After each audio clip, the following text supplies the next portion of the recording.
नमस्कार मित्रांनो, DH mind block म्हणजेच मेमरी बाईटमध्ये तुमचं पुन्हा एकदा सहर्ष स्वागत आहे। तो इस वीडियो में हम देखने वाले हैं हार्डवेयर और ऑपरेटिंग सिस्टम। ये हमने सीरीज चालू की है जिसमें हम बेसिक्स देखेंगे। तो ठीक है, हार्डवेयर यहाँ पे हम अलग अलग टॉपिक्स भी देखेंगे जो बीच बीच में आएंगे, वो इंटर रिलेटेड होंगे अगले टॉपिक के। अब अगले टॉपिक से वो कनेक्टेड होंगे, इसलिए हमने वो भी लिए हैं। ठीक है, तो यहाँ पे देखेंगे कि हार्डवेयर में पहले तो ये समझ लो कि इलेक्ट्रॉनिक्स और इलेक्ट्रिकल्स में फ़र्क क्या है। इलेक्ट्रॉनिक्स डीसी पर काम करता है और इलेक्ट्रिकल से एसी पर काम करता है। एसी और डीसी क्या है? डीसी मतलब हमारी जो बैटरी होती है वो डीसी होती है, और एसी क्या है? जो हमारे घर में करंट आता है वो एसी होता है, और चार्जर में से जो करंट आता है वो डीसी होता है। अगर आपको इसके बारे में जानना है तो आप सर्च कर सकते हैं। हम ज़्यादा डिटेल में नहीं जाएंगे, अगर आपको चाहिए तो मैं डिटेल वीडियो बना दूंगा।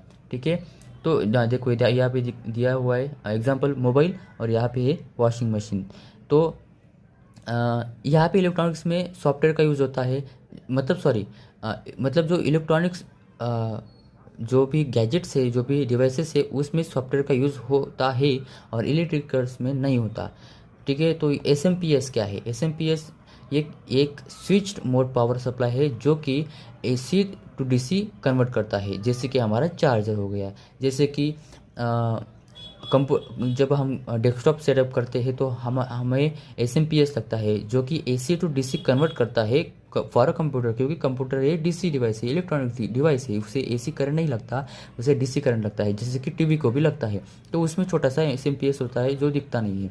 तो बैकअप क्या है कि जैसे कि बैकअप यानी कि not for data, it's for also data and it's for also supply. मतलब ओके, सप्लाई मीन्स इलेक्ट्रिकल्स हो गया और कुछ भी सप्लाई हो गया तो ये बैकअप है। मतलब जो हमारा सोर्स कनेक्ट किया है वो अगर डिस्कनेक्ट हो जाए तो हमारा बैकअप रहना चाहिए।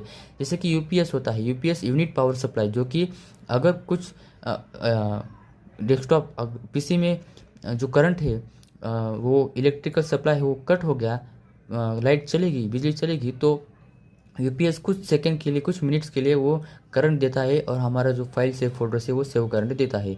तो यहाँ पे इन्वर्टर होता है, वैसे ही जनरेटर भी होता है, वो ये अपग्रेडेड वर्जन आप बोल सकते हैं। ठीक है, तो स्पाइक क्या है?